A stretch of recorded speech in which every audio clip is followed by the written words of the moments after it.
Mi nombre es Armando Meléndez Collazo, estudiante de la Universidad de Puerto Rico, recinto de Mayagüez. Estaré presentando el proyecto de mensura para el curso INSI 4001, sección 021, administrado por la profesora Evide de la Rosa Ricciardi. A través de la presentación se mostrará todo el equipo y procedimientos necesarios para la realización de medidas tareas horizontales. En adición, estaré facilitando todos los cálculos y métodos matemáticos que se deben llevar a cabo una vez se realicen las mediciones. Incluso se presentará una copia en formato de imagen del resultado del proyecto plasmado en un plano de mensura. En algún momento de nuestras vidas nos hemos preguntado el cómo se lleva un récord de los terrenos, cómo se conocen las limitaciones de las propiedades, cómo se logra definir puntos en un espacio, ya sea en tierra o en el aire.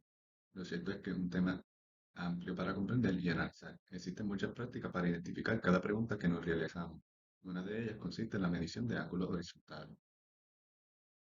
Para llevar a cabo la medida de ángulos horizontales y distancias horizontales, se requieren de materiales que a continuación se estarán presentando. Teodolito trípode diplomada, cinta metálica tenso en manijas, odómetro paso calibrado hachuela, tres estacas, tres clavitos, dos a tres agujas y brújula, lápiz y libreta de campo. Para la medición de ángulos horizontales se realizó el siguiente procedimiento. Definir tres estaciones de control formando un triángulo, cada una representada con una estaca de madera a la cual se le clavará, valga la redundancia, un clavito con la ayuda de la hachuela. Utilizando la hachuela, limpiar la zona en que se colocó cada estaca, esto para cuando realicemos la medición a través de este teodolito podamos obtener una visión clara de la estaca. Colocar el trípode a nivel de la barbilla en una de las estaciones con una distancia de 2 pies entre patas. Pisar solo una pata del trípode y con las otras dos buscar el centro de la estaca. Colocar el teodolito sobre el trípode, es decir, realizar el emplazamiento en la estación. El emplazamiento conlleva ajustar la altura del teodolito, de modo que se observe cómodamente a través del ocular. Usar los botones de ajuste en el instrumento para ajustar la altura, el movimiento lateral y el enfoque. Nivelar el nivel tubular, llevando este a ser paralelo a dos tornillos de la base niveladora. Girar los tornillos, uno en sentido horario y otro en sentido antihorario, llevando la burbuja del nivel al centro. Medir el ángulo interno directa e indirectamente. Para medir el ángulo, observar a través del ocular la plomada sujetada por otra persona, la cual con esta indicará dónde está ubicada la estación a observar. Una vez ubicada la estación, presionar el botón Offset para que el punto de partida para medir el ángulo sea desde 0 grados, 0 minutos, 0 segundos. Asegurar que el teodolito hará las lecturas de izquierda a derecha, es decir, presionar el botón R/L hasta que en la pantalla inferior izquierda se observe la letra R. Iniciar la lectura realizando la observación desde la estación encontrada hasta la estación deseada. Una vez encontrada la estación deseada, anotar el ángulo medido en la libreta de campo. Presionar el botón Hold y dar vuelta de campana al telescopio. Regresar y observar la estación inicialmente observada. Al encontrarla, presionar el botón Hold nuevamente y observar la estación deseada. Por último, anotar el ángulo. Aquí los pasos 2, 3, 4 y 5 para las dos estaciones restantes. Medir con el odómetro cada lado del triángulo formado por las tres estaciones de control. Anotar las medidas en la libreta de campo. Medir con la cinta metálica cada lado del triángulo formado por las tres estaciones de control. Para medir se requiere de una segunda persona, la cual con un tensor aplicará una tensión de 15 libras y al otro extremo estará el otro individuo sujetando con unas manijas la cinta para realizar la lectura. Anotar las medidas en la libreta de campo. Por último, medir bajo el método de paso calibrado cada lado del triángulo formado por las tres estaciones de control. Anotar las medidas en la libreta de campo. Por último, con la ayuda de una brújula, tomamos el azimuto de un segmento y lo corroboramos con la aplicación del celular. Y una vez se hicieron las mediciones y la recopilación de datos, pasamos a ese para tabularlo de forma clara y organizada para un mejor entendimiento y un mejor análisis de cada uno de los datos. Dicho lo anterior, he tabulado las mediciones de distancias angulares internas horizontales en formato sexagesimal, que es como me permite realizar la lectura el teodolito digital. Sin embargo, en la tabla derecha he realizado la conversión de sexagesimal a decimal. En la siguiente tabla les presento las operaciones matemáticas y los ejemplos de cálculo para realizar la conversión de sexagesimal a decimal en la parte inferior. Teóricamente, la sumatoria de los ángulos internos de un triángulo debe dar 180 grados.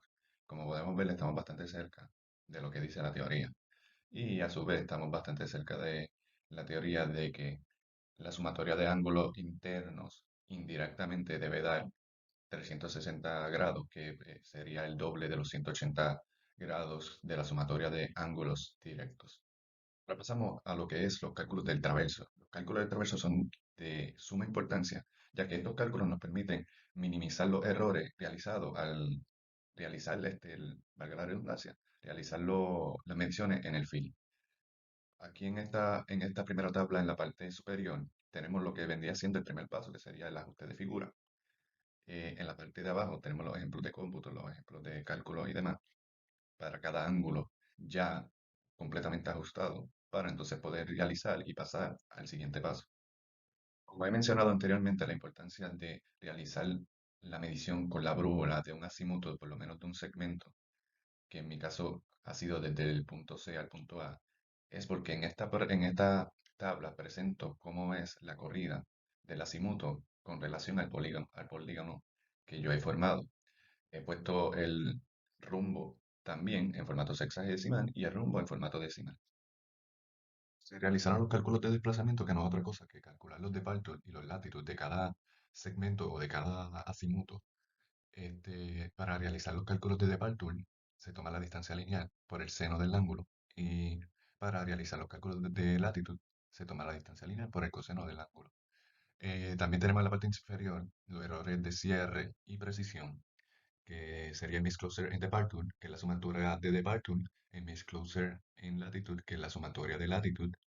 También tenemos el error de cierre lineal, que sería la raíz cuadrada de el miscloser en latitud más el miscloser en departure, y el resultado vendría siendo el error de cierre lineal. Finalmente se obtuvo una precisión de 1 ante 6000, que es el error de cierre lineal dividido entre la sumatoria de las distancias lineales. En la siguiente tabla tenemos el ajuste y revisión de desplazamiento. En primer lugar, el departure correction, que vendría siendo el negativo del miscloser departure por distancia lineal sobre el perímetro. Ese resultado se lo sumamos al departure y obtenemos el departure ajustado. Lo mismo vamos a realizar con el latitude correction y el latitude ajustado, que vendría siendo el latitude correction en negativo miscloser latitude por distancia lineal sobre perímetro. Ese resultado se lo sumamos al latitude y obtenemos el latitude ajustado. Por último, pasamos a los cálculos de coordenadas y azimutos ajustados. Las coordenadas fueron arbitrarias. La coordenada en abscisa era de 100 metros y la coordenada ordenada de 100 metros.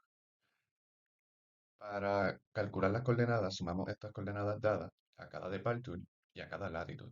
El resultado lo vamos a utilizar para calcular los largos ajustados, que sería la raíz cuadrada de la coordenada abscisa al cuadrado más la coordenada ordenada al cuadrado, y ese resultado vendría siendo el largo ajustado. Para los azimutos ajustados, debemos previamente calcular los ángulos, que vendría siendo la tangente inversa por el latitud ajustado sobre el departure ajustado. Ese ángulo obtenido, dependiendo de en qué cuadrante se encuentre los azimutos, vamos a decidir si sumar o restar de acuerdo a ese cuadrante. Para combinar con los cálculos de traverso, pasamos a los cálculos de área, en el cual, para calcular la misma, multiplicamos cruzados como se muestra en la tabla, para obtener un resultado de 86.885 metros cuadrados, que en acre sería 0.021 y en cuerda 0.022. Para calcular el área, dos métodos adicionales serían distancias de doble de meridiano y distancias de doble paralelo. Podemos observar que serían exactamente el mismo resultado que con el primer método. En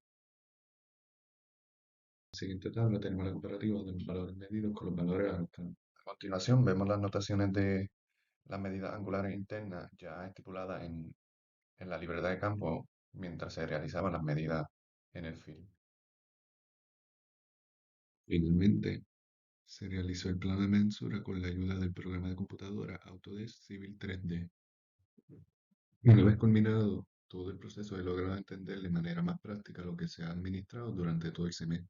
He logrado visualizar cada objetivo del curso.